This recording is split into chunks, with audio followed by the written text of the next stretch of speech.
Paartiin Oromiyaa bulchaa jiru waldhabdee fi walhimannaa qondaaltonni dhaabichaa mootummaa naannichaa irratti dhiyeessan irratti mari'achuun waliigaltee irra ga'uusaa ibse.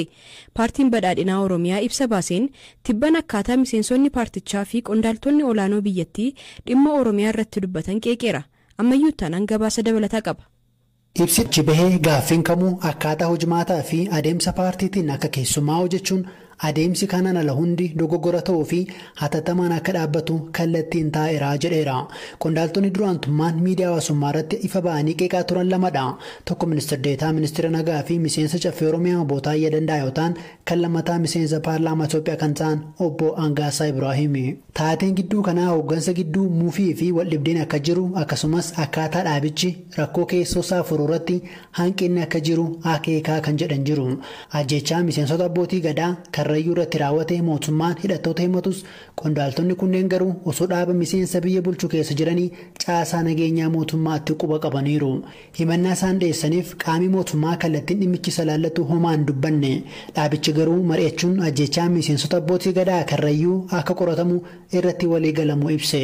Dhaabichi sababa waraana kaaba biyyattii tureenii fi kaaniin dhimmoota ijoo naannichaa ilaallatan marii tolchee taa'ee furuu irratti akka hanqinatti uume ibseera. Marii dhaabaa booddee obbo Taayyeen qabsoon isaanii galmatti ta'us hanqinni waan uumameef gara miidiyaa hawaasummaatti as ba'anii ibsuuf dirqamuu isaanii akeekuun barreessaniiru.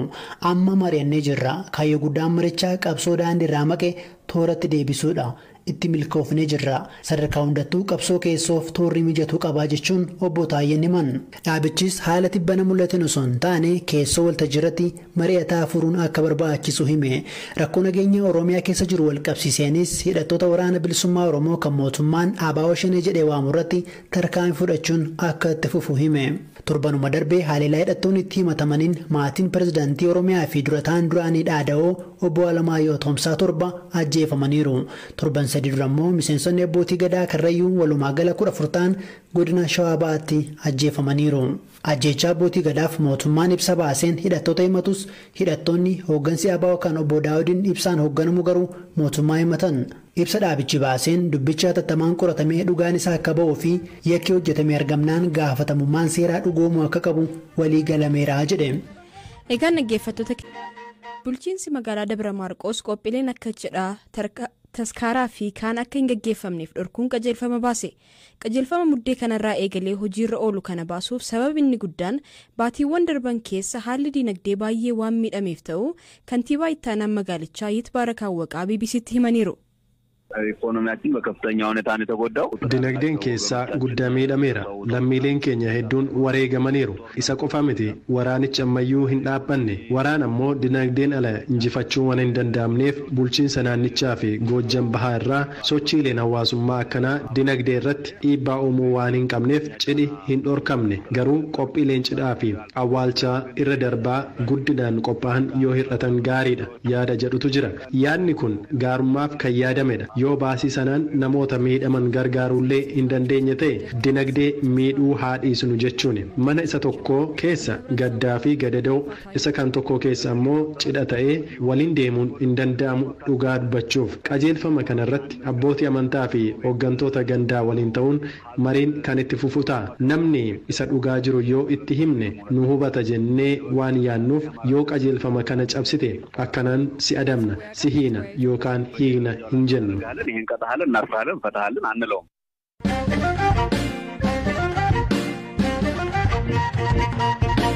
Barakana hongeen Booranatti dheeratee rakkoo uumuu hordofee gargaarsi qaamolee adda addaan taasifamaa turullee uummanni ammallee rakkoon itti cimaa jiraachuu himatu. Godina Booranaa aanaa Dubluqitti ogeessa nyaataa kan ta'an Aab Galgaloo Booruu Liiban gargaarsi uummata hongeen miidhameef taasifamuuf yaalamullee ammallee rakkoon hin furamne jedhu.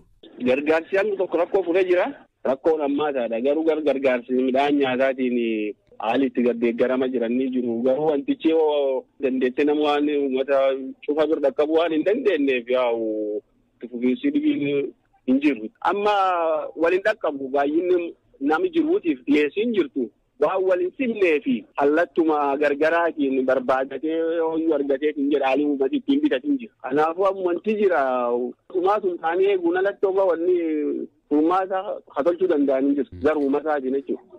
Jiraataan aanaa Areeroo Abbukkee Kuraa gargaarsa rakkoo jalaa nu damdamachiise inumaatu hin argine jechuun ammallee rakkoo hamtuun akka jiru ibsaniiru. Amma yaaddoon inni guddaa kan horiiyyuu osoo hin taane kan namaadhaas jedhu. Lakki wanti gargaarsa tokkoyyuu hin jiru.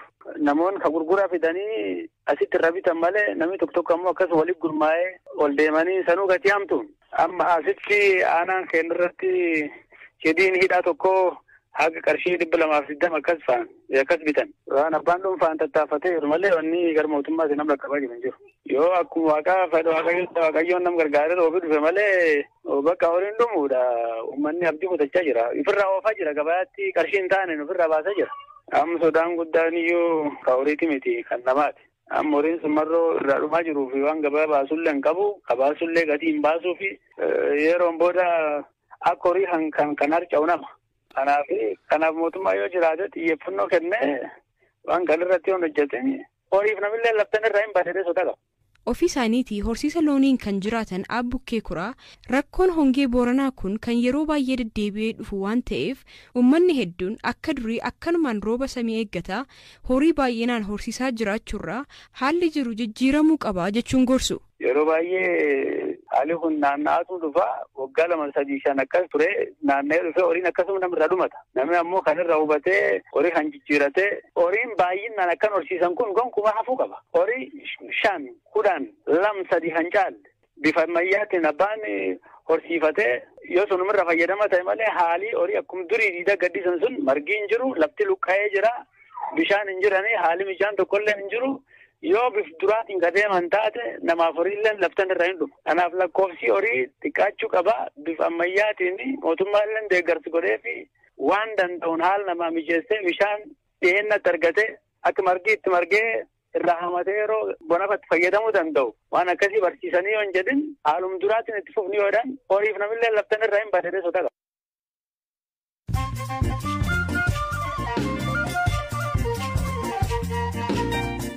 Dhaggeeffattoota keenya amma odeessaalee gaggabaaboon isin biraan ga'a. Daandiin qilleensaa Itoophiyaa balalii gara Laalibalaatti taasisuu deebi'ee eegaluu hime.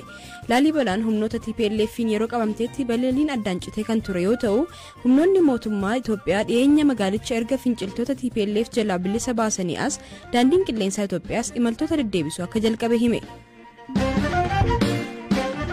Ministeerri maallaqaa sababa waraana kaaba Itoophiyaatti gaggeeffameen baasiin dabalataa waan isa barbaachiseef baajata dabalataa birrii biiliyoona 122 ta'u akka ramadamuuf mana maree ministeerotaa gaafate.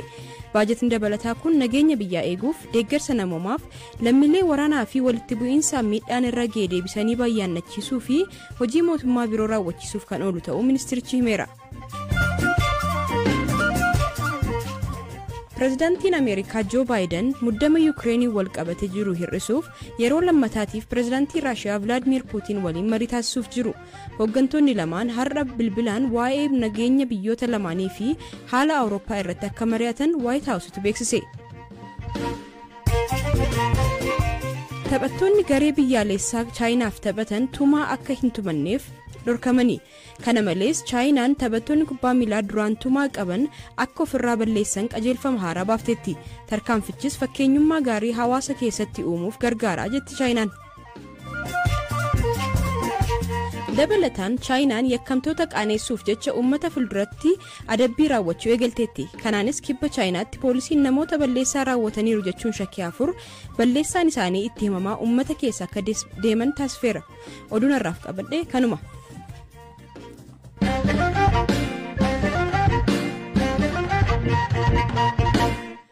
Gabaasa keenyatti aanuun Itoophiyaa keessatti dhimmoota biyyaalessaa fi tokkummaa biyyaalessummaa irratti mariin qixa sirrii ta'een akka gaggeeffamuuf qaamni walabatee hundaa'ee akka qindeessuuf hojjetamaa ture. Koomishiniin marii biyyaalessaa qindeessuu fi haala mijeessuu kan haaraa hundaa'e kun dhimmoota biyyaalessaa waggootaaf osoo irratti walii hin galamiin jiran kanneen ijoo ta'an irratti mariin hunda galeessaa fi hunda hirmaachise akka gaggeeffamuuf kan haala mijeessudha. Mariin biyyaalessaa koomishinii gaggeessuu osoo akkam ta'e milkaa'aa kan jedhu irratti waa'illi koo Biraanuu Gammachuu hayyuu seera idil addunyaa nagaa irratti hojjetan dubbisee gabaasa qopheesse kunooti. manni maree bakka bu'oota uummataa mudde 29 2021 kan raggaasise koomishiniin qindeessituu marii biyyaalessaa Itoophiyaa wayita wixinee labsii ta'ee ba'eerraa eegalee dubbii ijoo ta'ee tureera. Dhimmoota akka dubbii ijoo taasisan keessaa muudama koomishineerotaa, mirgoota koomishineerotaa, hojiiwwan koomishinichaa, aangoo koomishinichaa kanneen jedhanifaadha. Mariin biyyaalessaa dhumtiyyuu maali? Eenyu faatu mari'ata? Maal irratti mari'atu? Kanneen jedhanis gaaffii biroodha. Hayyuun seera idil-addunyaa dhimma nagaa fi araara irratti dhaabbata mootummoota gamtoomanii UN keessa waggaa 30 ol hojjetan obbo Baayisaa Waawayyaa mariin biyyaalessaa maal akka ta'ee fi akkamiin akka milkaa'aa ta'uu himu.